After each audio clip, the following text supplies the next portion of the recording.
we're at a stage where I'd love, Adam, for you to have the chance to talk to us about your research in fluency. It's an area I'm excited to hear about because it's new and fresh for me as well. So let's welcome Adam. Here you are. Thank you very much.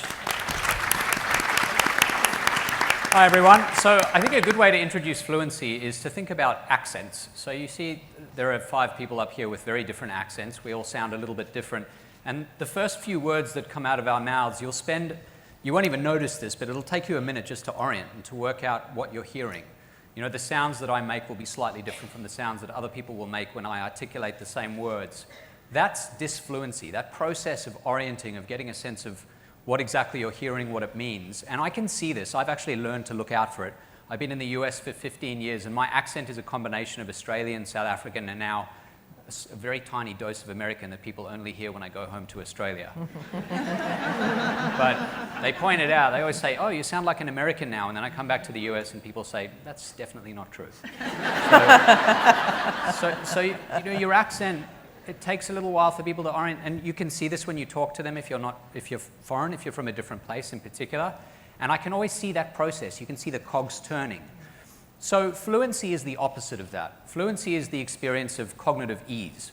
As you make sense of information, whether it's visual, whether it's something that you're hearing, it doesn't matter what context it's in, what modality, you can plot every single mental event making sense of information on this continuum from disfluent, where it's difficult, takes a lot of energy and effort, to fluent, where it just kind of flows in. You understand it immediately, automatically. It's very straightforward. So I want to explain the concept to you because I think it's an important one, and it's one that has transported itself. It's an old one in academia. It's probably 30 or 40 years old. But in the last few years, it's taken a pretty big place in industry as well. So just to show you what fluency is in a kind of more concrete sense beyond accents, I want to show you a few examples of fluency and disfluency.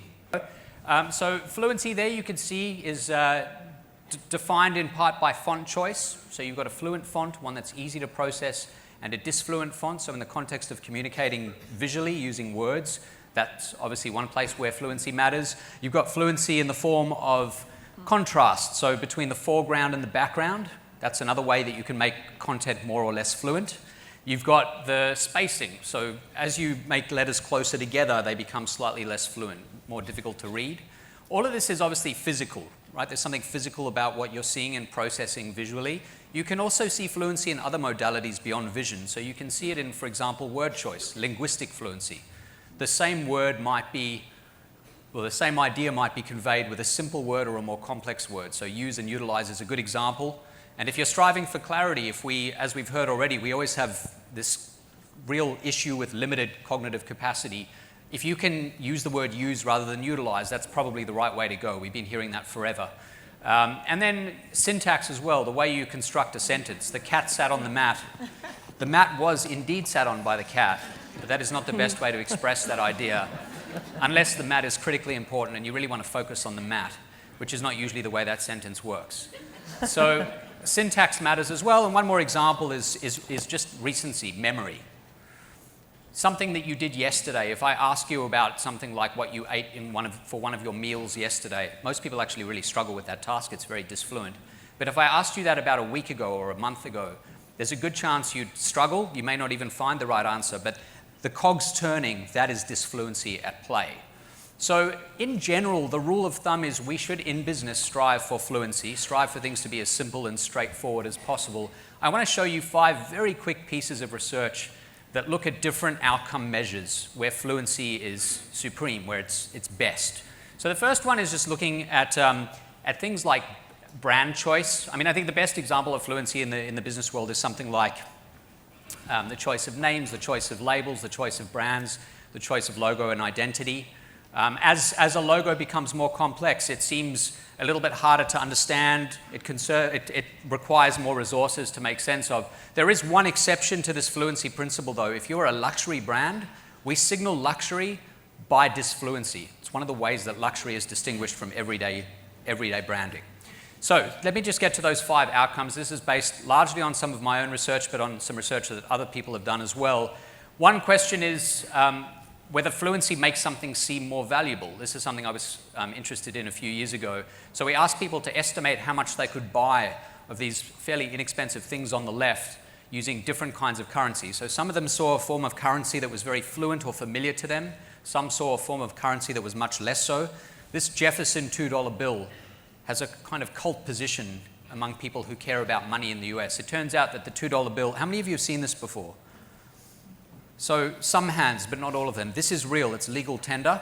There are people who, just to kind of show how cutting edge they are, will actually go to the bank and ask, can I have 100 $2 bills, please? And then they'll pay with it at a bar like it's going to impress the bartender. So this is actually a thing. It's real currency. But if you say to people, how much can you buy with a $2 bill, they think they can buy less than if you, for example, give them two $1 bills. The $1 bills are fluent and familiar. Obviously, there's a problem here that we have two $1 bills, so you have two of them rather than one $2 bill, so there's a numerosity bias. So we ran another study, which I've since found out. You see there's the difference. I've since found out this is illegal. You're not allowed to Photoshop money. It's weird. The US Treasury gets really funny about that. I don't understand why, but anyway, it's too late now. There's the Photoshopped $1 bill. And so we gave people these Photoshopped dollar bills and said, how much do you think you can buy with them? And they don't know they're Photoshopped. It turns out it's very difficult to perceive in the moment. We just take what's in front of us for granted. We don't really give it a second look. So no one noticed that the bill on the bottom was fake. We took some of the elements from the back of the bill, moved them to the front, moved some of the other elements around. Again, deeply illegal. I don't suggest you try this at home. But even though they don't recognize that that $1 bill is unfamiliar, that it's disfluent, they think they can buy much more with the real familiar dollar bill. It's a huge difference, and they, again, have no idea of this. You also see a relationship between how many times people have seen the Jefferson $2 bill and how much they think they can buy. So as they get exposed to it more, as it becomes more familiar and fluent, it tends to take on a greater sense of value. They think they can buy more with it. So fluency leads to perceptions of value. It also leads to perceptions of safety or lower senses of risk, which is obviously very important in business because a lot of the time we're sharing information or ideas that are new, that are perhaps risky. We're asking them to take a chance on an idea or a product. So we did some work looking at the stock market. We're curious about how the names companies choose influence their performance in the first, in particular, day and week of trading on the markets. So I want to show you here the results of that. On the horizontal, you've got the complexity of the company's name. So on the very right there, you've got companies that, for whatever reason, have chosen incredibly complex names. There aren't many of them, but there are some. Sometimes to convey how technical they are, depends on the company. On the left, you've got companies with very, very simple, straightforward, fluent names. And then the difference in performance after they float on the markets is represented on the vertical, the y-axis. And this is what you find. It's an incredibly strong pattern that companies do significantly better across many thousands of companies. This has been replicated in I think 5 or 6 markets now around the world. Fluency really, really matters. And the first thing you're trying to signal when you enter the markets is we are low risk. We are probably going to lead to decent returns later on. People don't have a lot of information about you when you first float on the markets. So fluency, a sense that you are risk-free or low on risk, is really important. Show you a few others. Fluency is supposed to be true and honest. So there's some great research looking at, for example, the power of rhyming. If I ask half of you, how true is it that woes unite foes? You know, this idea that when we're experiencing trouble, we all come together, even if we're generally speaking enemies. You know, like if we have a common concern, we'll come together. I say, how true is it that woes unite foes? People say, yeah, that sounds pretty right. That sounds right to me. It makes a lot of sense. It rhymes. It's good enough for me. But woes unite enemies. This half of the room, I say, woes unite enemies. You're like, no, I don't think so. Give me a minute. Let me get my head around these non-rhyming words. It seems like a trivial difference, but rhyming is fluency. And that's why rhyming is so powerful. When you can make things rhyme, it gets under the truthiness radar, and people take it at face value. They think it's more likely to be true. The same is true for the way you present the fonts. So here is an example. You know, this product is a miracle. Everyone's trying to either explicitly or implicitly claim about what they're doing in the business world. If you can read it easily because the foreground and the background are highly contrasted, people think that that's more likely to be true, that that claim has more veracity or greater veracity than if it's hard to perceive the foreground against the background. So just a different modality of fluency, but you get the same results. A fourth one, fluent is trustworthy. Here's an example of this. Think about this for a minute. How many of each animal did Moses take aboard his ark? Anyone? 2. 2 is not the right answer. It was not Moses, it was Noah. See how that slipped under the truthiness radar? That's because, actually, the version on the left, people are much more likely to say 2 to the version on the left than they are to the version on the right. That's because they take that at face value. The version on the right is more disfluent. It's harder to read. It's not really, this is not a great representation, but if I made it even more, even lighter against the white background, it would accentuate this effect.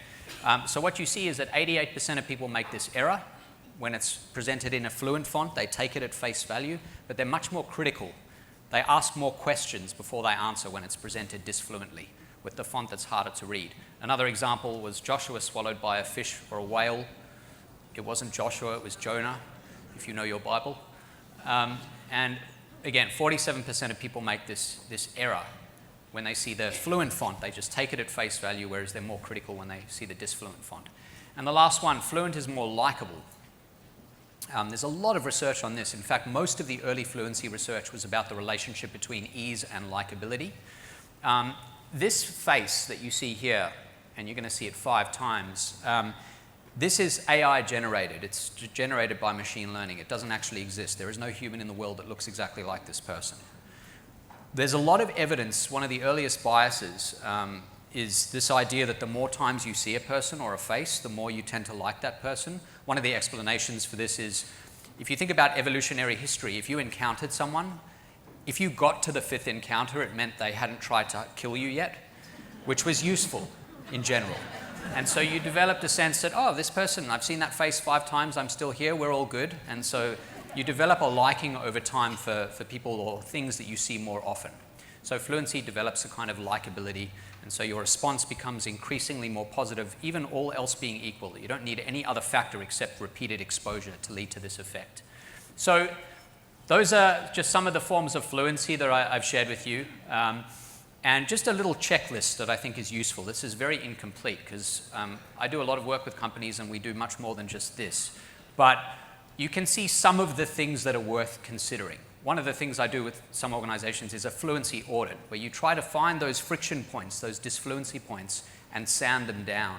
Because those are often the points where you lose people. That's where they veer off, they use a different company, they decide they don't like your product, it's too hard. If you can sand those down, the return on that investment is very, very high. It's great. And you see this in all sorts of industries. I'll share one very quick example with you. Let's look at Netflix, for example. So one of the questions I ask my MBA students is, who is the greatest competition for a company like Netflix? You know, competitive analysis is critical in business. And they say things that make a lot of sense. They say the obvious things: YouTube, Hulu, cable TV, broadcast TV, network TV. Those all make sense. But when Reed Hastings, the CEO of Netflix, was asked this question, he said, our biggest enemy, if you look at the data, is sleep. That's who we're competing with. That eventually, as you've binge watched your 5th episode at 4 a.m., something inside you says, maybe, just maybe, I should get a couple of hours of sleep before work tomorrow. And so the decision point is not, should I go and leave Netflix to watch YouTube? It's, should I leave Netflix to go to sleep? So in 2012, Netflix introduces this incredible feature, post-play, where suddenly you're sitting there, it's 4 a.m., you think you should go to bed, but 10 seconds later, the next episode begins. It would be rude not to watch it at that point. And so by 2013, the term binge viewing was the word of the year in dictionaries all around the world. This new concept, partly, and I think in large part, driven by this removal of a particular friction point, the removal of a disfluency point where you had to push play. Suddenly, fluency is replaced there, is replacing disfluency, and the next episode rolls on. It totally changed the economics and the nature of that market. That is one of so many examples.